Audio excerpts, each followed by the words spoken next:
Hi everybody, welcome back. It is Junie. Today we are making a big old pot of beef stew. I got my secret gravy going on in there, which is very flavorful.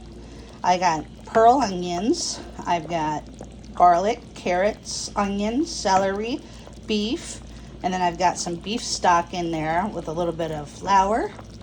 And then I put some salt, pepper, garlic powder, onion powder, and that's it for now. And we're just gonna let this cook for a little while. And I'm making yeast rolls too to go with it. I hope you're eating something delicious for your dinner as well. If you could, like and subscribe. See you all soon.